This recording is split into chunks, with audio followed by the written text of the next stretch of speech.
à 07 À 07h46, un bruit étrange a soudainement perturbé le silence paisible de la matinée. Deux chiffres, presque impossibles à concevoir, ont surgi sur les écrans des capteurs, fracturant instantanément les données géologiques et donnant naissance à une alerte mondiale. En moins de 4 heures, ce qui avait commencé comme une simple opération de prospection minière s'est transformé en un événement d'une ampleur inédite, faisant trembler les fondations mêmes du secteur minier. Mais quel est réellement l'impact de cette découverte pour le Burkina Faso et pour Ibrahim Traoré ? Une question qui n'a cessé de hanter les décisions politiques et économiques du pays depuis ce matin-là. Ce qui semblait être une découverte géologique mineure est désormais perçu comme un test décisif, non seulement pour la stabilité nationale, mais aussi pour l'avenir d'une nation qui se trouve à la croisée des chemins. Ce matin-là, les premiers signaux ont révélé que le Burkina Faso faisait face à une opportunité géologique sans précédent. L'échelle de la découverte dépasse toute attente. Une richesse minérale exceptionnelle se cache sous les terres du pays, mais cette abondance présente également un défi immense. Si le pays parvient à maîtriser cette ressource, il pourrait se hisser au rang des grandes puissances économiques du continent. En revanche, une mauvaise gestion pourrait entraîner des conséquences catastrophiques. L'enjeu est clair, réussir à transformer cette découverte en un levier de croissance durable sans tomber dans les pièges du paradoxe des ressources qui a déstabilisé d'autres nations riches en minéraux. Pour Ibrahim Traoré, la tâche est titanesque. Comment tirer parti de cette aubaine sans mettre en péril la cohésion nationale ? L'équilibre entre exploitation et stabilité est fragile, et chaque décision prise aura des répercussions profondes sur l'avenir du pays. Lorsque les données se sont alignées, une vérité dérangeante a émergé. La densité diamantifère à Somgand était 20 fois plus élevée que les niveaux jugés plausibles par les experts. Cette découverte, d'abord considérée comme une anomalie, est rapidement devenue un pivot géologique. La situation a basculé en quelques heures. Un rapport préliminaire a révélé une continuité minérale qui s'étendait bien au-delà des prévisions initiales, modifiant radicalement la compréhension du site.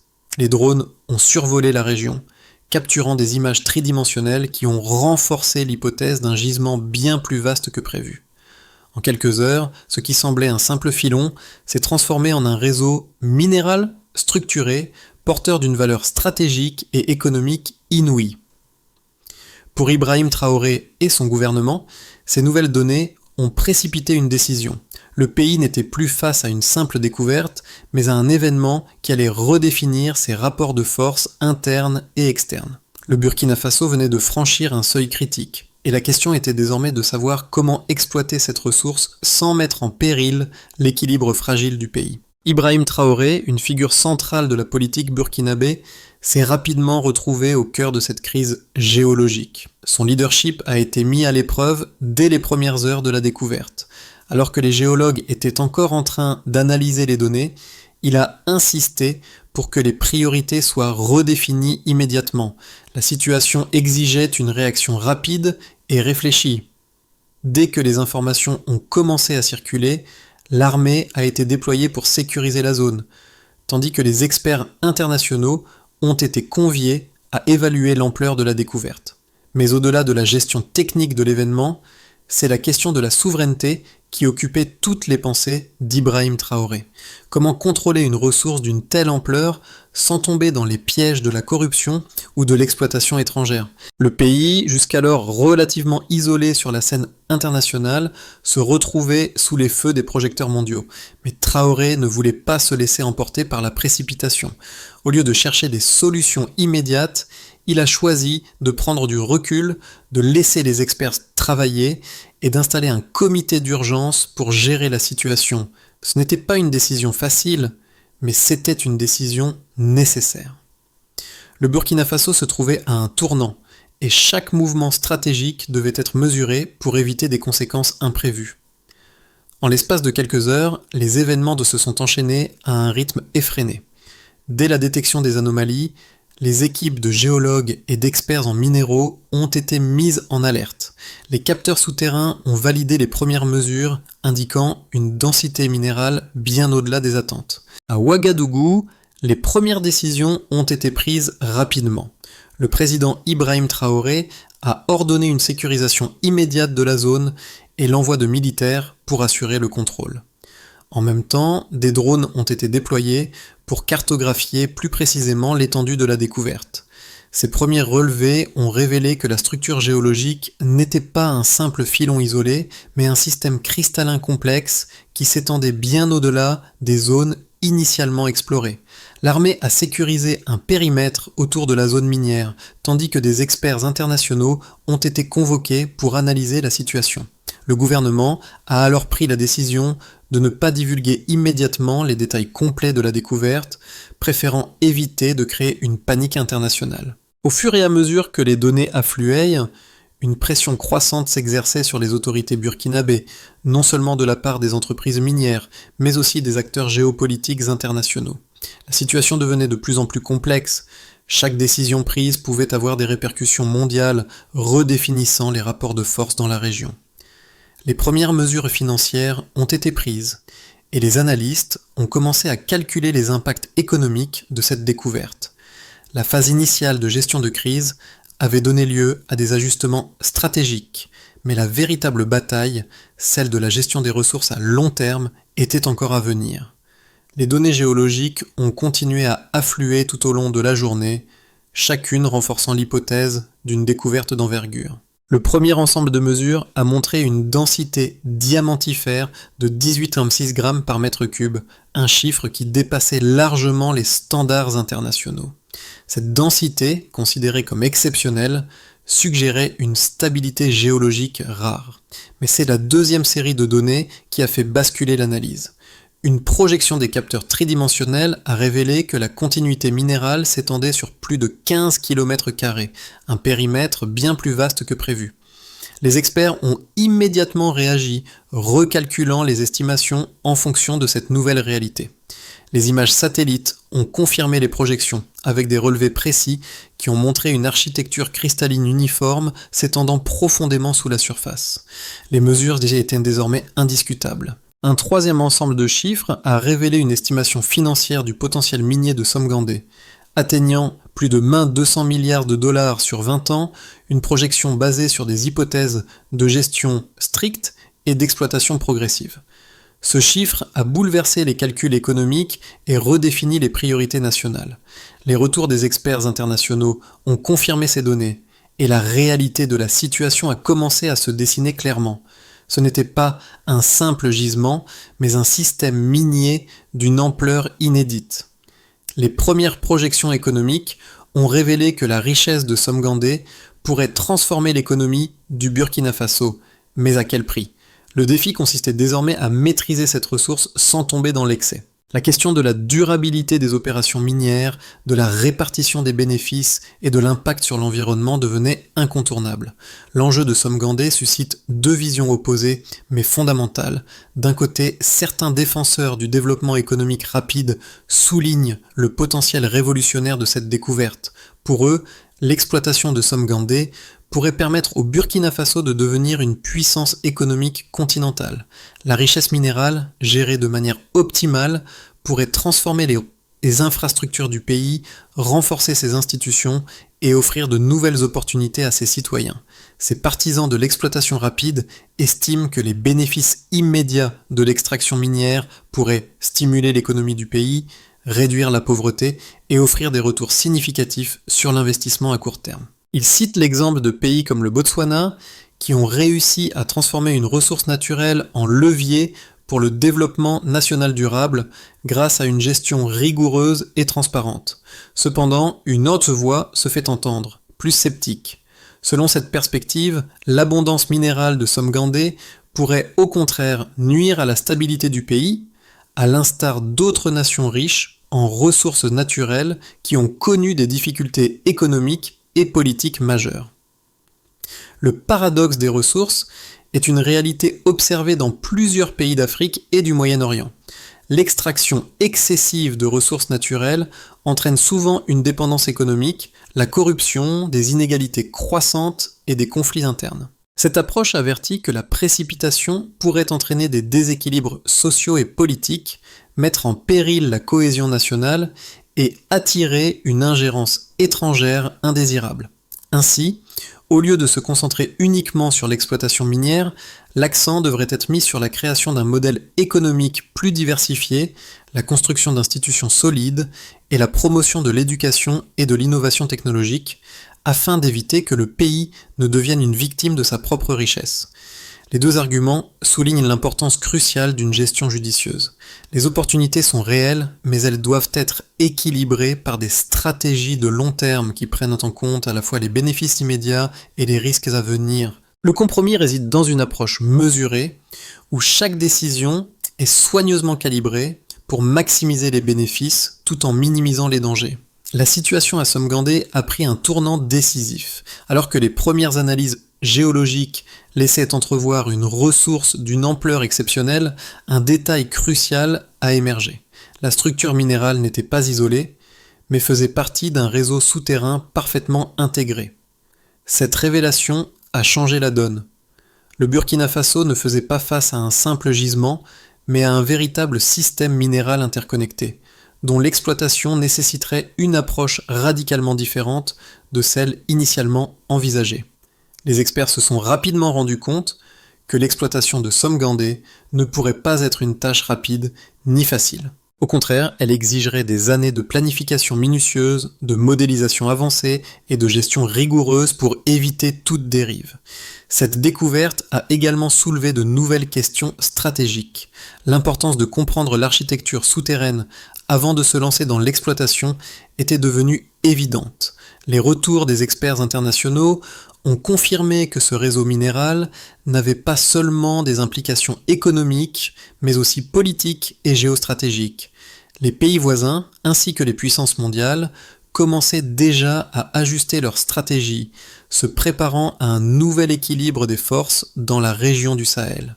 Ibrahim Traoré, confronté à cette révélation, savait que chaque décision à partir de ce moment devait être prise avec une extrême prudence. La gestion de cette ressource ne serait pas seulement une question d'exploitation minière, mais une question de souveraineté nationale, de sécurité et de maintien de la stabilité régionale. Les répercussions de la découverte de Somgandé se sont fait sentir bien au-delà des frontières du Burkina Faso.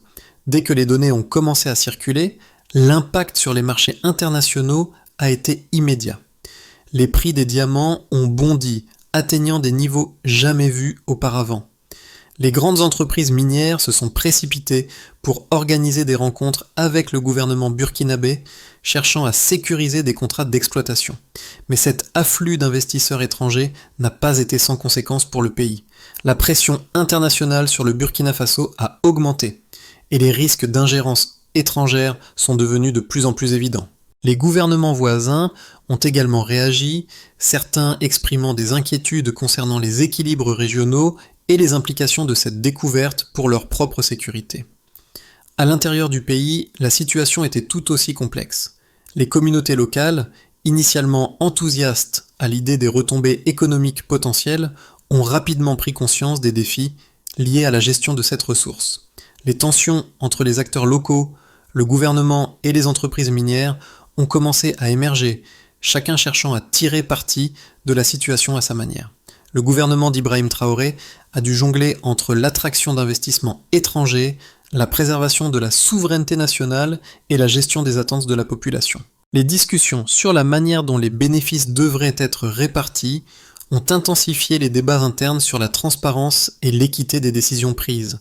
Le pays se trouvait donc à la croisée des chemins, où chaque choix, qu'il soit économique, politique ou social, risquait d'avoir des conséquences profondes et durables pour le futur. Dans les 6 à 12 mois à venir, le Burkina Faso devra naviguer à travers plusieurs scénarios possibles, chacun présentant des défis distincts. D'abord un scénario prudent, où le pays avance pas à pas, en renforçant ses capacités techniques et en collaborant avec des experts internationaux pour éviter toute exploitation excessive. L'exploitation minière se ferait alors de manière planifiée et mesurée, permettant de stabiliser l'économie et d'assurer une croissance durable. Le gouvernement mettrait en place des structures de contrôle strictes et des mesures de transparence, afin de garantir que les bénéfices de l'exploitation profitent à l'ensemble de la population. Cette approche permettrait au Burkina Faso de se renforcer institutionnellement et d'éviter les pièges du paradoxe des ressources. Toutefois, ce scénario dépendrait largement de la capacité du gouvernement à maintenir l'unité interne et à éviter l'ingérence extérieure. Ensuite, un scénario plus ambitieux pourrait prendre forme, avec une accélération de l'exploitation grâce à l'appui d'acteurs internationaux. Dans cette version, le Burkina Faso accepterait l'assistance de pays étrangers et de multinationales pour exploiter rapidement la ressource. Cela permettrait au pays de bénéficier d'une entrée rapide de capitaux et de technologies avancées. Cependant, cette accélération comporterait des risques. L'influence extérieure pourrait se renforcer et les inégalités au sein de la société pourraient se creuser, mettant à mal la stabilité interne. La gestion des ressources pourrait devenir moins transparente et les bénéfices risqueraient d'être concentrés entre les mains de quelques acteurs, au détriment des populations locales. Enfin, un scénario plus défensif resterait possible, avec une nationalisation partielle des ressources et un retrait stratégique face aux pressions extérieures. Si le pays ressentait une pression excessive de la part des puissances étrangères, il pourrait choisir de renforcer le contrôle de l'État sur les ressources minérales, en cherchant à maintenir une autonomie totale. Cependant, cette approche pourrait nuire aux relations internationales et entraîner des sanctions économiques ou diplomatiques. Le Burkina Faso risquerait alors un isolement croissant, mais il pourrait aussi renforcer sa souveraineté nationale et éviter les risques d'exploitation incontrôlée par des acteurs externes. La découverte de Somgandé ne concerne pas seulement le Burkina Faso, mais elle a des implications qui touchent directement les autres nations et les acteurs mondiaux. Dans les communautés locales, la nouvelle a entraîné une vague d'espoir. Les jeunes, en particulier, ont vu dans cette découverte une opportunité de construire un avenir prospère sans avoir à quitter leur pays. Les universités ont vu une augmentation de l'intérêt pour les sciences géologiques, avec des étudiants désireux de participer à ce projet national d'envergure. Mais pour les populations rurales, proches de la zone minière, la question reste, qui profitera réellement de cette richesse minérale ? La crainte que les bénéfices ne soient accaparés par des élites ou des acteurs étrangers est bien présente. Et cette méfiance est un défi pour le gouvernement d'Ibrahim Traoré. À l'échelle internationale, les regards se tournent également vers le Burkina Faso. Mais les motivations sont diverses. Les grandes puissances économiques, comme les États-Unis, la Chine et l'Europe, ont déjà commencé à réévaluer leur stratégie dans la région. Chacun cherche à positionner ses intérêts économiques, géopolitiques et stratégiques en fonction des évolutions à venir. Pour les analystes internationaux, Somgandé n'est pas seulement une découverte minière, mais un événement qui pourrait redessiner les cartes de la géopolitique mondiale. Les décisions prises au Burkina Faso dans les mois à venir auront des répercussions bien au-delà de ses frontières, affectant les relations économiques et diplomatiques avec des partenaires à travers le monde. La question demeure, comment le pays parviendra-t-il à naviguer dans ce paysage complexe tout en préservant son indépendance et en assurant des bénéfices pour ses citoyens ? Pour naviguer avec succès les défis posés par la découverte de Somgandé, le Burkina Faso devra adopter une approche méthodique et structurée en mettant en place un cadre clair pour la gestion de cette ressource stratégique. La première étape consiste à renforcer les capacités nationales. Cela inclut la formation accélérée des géologues, des ingénieurs miniers et des experts en gestion des ressources naturelles. Des cycles de formation intensifs seront mis en place pour garantir que le pays dispose des compétences nécessaires pour gérer l'exploitation minière de manière durable. On pourra mesurer le succès, entre autres, au nombre de promotions formées et à la publication d'audits scientifiques indépendants. La deuxième étape clé sera de déployer des technologies de cartographie avancées. Les drones de forage, les scanners 3D et les systèmes d'analyse spectrale seront introduits pour affiner la cartographie minière. Cette technologie de pointe permettra d'assurer une exploitation précise et d'éviter les erreurs coûteuses. Les mesures de contrôle de la qualité des données seront régulièrement mises à jour et vérifiées pour maintenir la stabilité des relevés entre les différentes campagnes de prospection. Une autre priorité sera d'instaurer une gouvernance partagée et transparente. Un comité multisectoriel regroupant des représentants des universités, des communautés rurales et des forces armées supervisera les décisions liées à l'exploitation des ressources. Chaque trimestre, des rapports seront publiés et rendus accessibles au public afin de garantir la transparence et d'éviter les abus de pouvoir. Ce système de gouvernance participative renforcera la confiance de la population et des investisseurs. Ensuite, il sera crucial d'aligner les partenariats extérieurs avec les priorités nationales. Tout accord avec des acteurs étrangers devra inclure des clauses strictes de transfert de compétences et des délais précis pour chaque phase de coopération.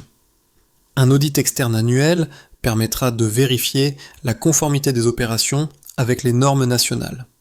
Enfin, la diplomatie minérale régionale devra être renforcée. Le Burkina Faso devra coordonner des plateformes de dialogue avec ses voisins pour éviter l'isolement et maintenir une solidarité régionale face aux pressions géostratégiques. On pourra juger de la réussite, notamment au nombre d'accords régionaux consolidés et à la continuité des mécanismes de concertation. Alors que le Burkina Faso se prépare à affronter les défis imposés par la découverte de Somgandé, une vérité profonde s'impose. Cette ressource n'est pas seulement une opportunité, mais aussi une responsabilité. Le pays se trouve à un carrefour historique, où chaque décision façonnant son avenir pourrait redéfinir son rôle sur la scène mondiale. Somgandé n'est pas une simple mine. C'est un symbole de ce que le Burkina Faso pourrait devenir s'il parvient à maîtriser cette richesse avec sagesse et prudence. L'avenir du pays ne réside pas dans la précipitation, mais dans une approche réfléchie et mesurée, où la souveraineté nationale et la cohésion sociale demeurent les pierres angulaires de toute stratégie. Ibrahim Traoré, en tant que leader, se trouve au cœur de cette transformation. Il porte sur ses épaules la responsabilité de garantir que cette découverte ne devienne pas une malédiction, mais un levier pour le développement durable et l'unité nationale. Il sait que le temps presse et que la capacité du pays à gérer cette ressource déterminera non seulement sa prospérité, mais aussi sa place dans un monde de plus en plus interconnecté. Dans ce moment crucial, le Burkina Faso ne doit pas seulement regarder vers l'avenir économique, mais aussi vers son histoire et ses valeurs. Le chemin vers un avenir prospère commence par la reconnaissance de cette responsabilité collective, unie autour d'un objectif commun, faire de Somgandé une source de fierté nationale et de bien-être pour tous.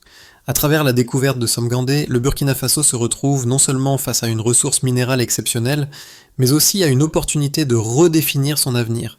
Cette chance, bien que rare, implique des choix cruciaux qui affecteront des générations à venir. Le pays doit faire preuve de responsabilité, de transparence et d'unité pour transformer cette découverte en un véritable moteur de développement. Si vous êtes un citoyen, un investisseur ou un acteur international, il est maintenant temps de se joindre à cet effort collectif pour soutenir la vision d'un Burkina Faso qui maîtrise ses ressources pour le bien-être de son peuple. Somgandé, c'était plus qu'une simple mine. C'est un symbole de ce que le Burkina Faso pourrait accomplir lorsqu'ils travaillent ensemble pour un avenir prospère. Que vous soyez sur place ou à l'étranger, chaque action compte. Le pays a besoin de vos idées, de vos talents et de votre engagement. Ensemble, nous pouvons garantir que cette ressource profite à tous et qu'elle soit utilisée pour renforcer la souveraineté et la stabilité du Burkina Faso. Comment pouvez-vous contribuer à cette transformation ? C'est à vous de décider, mais n'oublions pas que l'avenir du pays dépend de nos choix collectifs aujourd'hui.